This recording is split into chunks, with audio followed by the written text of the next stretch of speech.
Good morning! Ang aga mo na naman. Mas gusto kong maaga para mas marami tayong oras na magkasama. Siya ba talaga ang boyfriend ni Ma'am Sofia? Mukhang ordinaryong empleyado lang. Hindi ninyo kailangang husgahan ng tao base sa pananamit nito.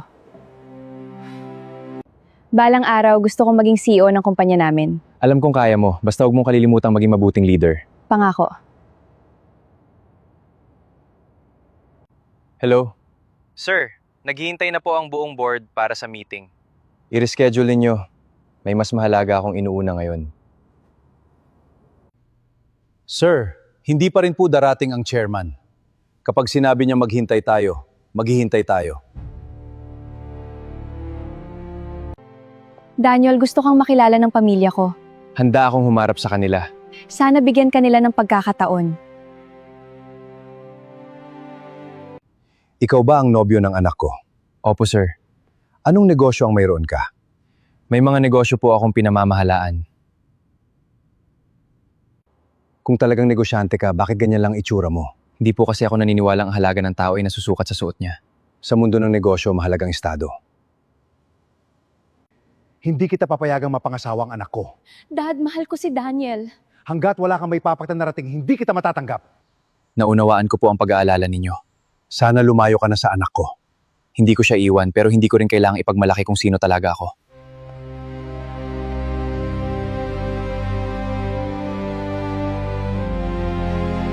Sir, 3 investors na ang umatras. Kailangan nating makahanap ng bagong partner. Kung hindi, maapektuhan ang susunod nating expansion. May isang kumpanya lang ang kayang iligtas ang proyekto natin. Alin? Ang Aurelius Global Holdings. Sino ang chairman ng Aurelius Global Holdings? Walang nakakaalam. Kahit sa malalaking business summit, hindi siya nagpapakita. Sir, may opisyal pong email. Basahin mo. Tinanggap po nila ang request natin para sa business meeting. Sir, pumayag na po ang Villanueva Corporation sa meeting. Pag-aralan muna ninyo ang buong kumpanya. At ang schedule ninyo, Chairman, ako mismo ang harap sa kanila sa tamang oras.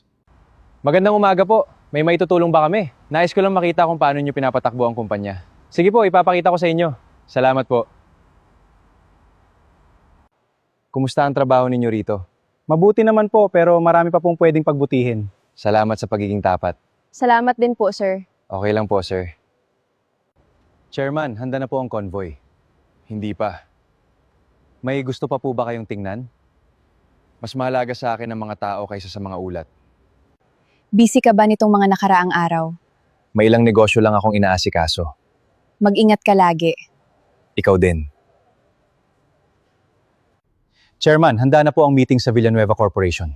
Ituloy ninyo. Kayo po ba ang dadalo? Panahon na para makilala nila ang tunay kong pagkatao. Sir, nakumpirma na po ang meeting. Kailan? Sa Lunes po, personal na dadalo ang chairman ng Aurelius Global Holdings. Walang pwedeng magkamali. Ihanda na po namin ang buong headquarters. Ako na ang bahala sa presentation. Chairman, handa na po ang security at convoy. Walang espesyal na paghahanda. Sigurado po ba kayo? Gusto kong makilala nila ako bilang tao bago bilang chairman.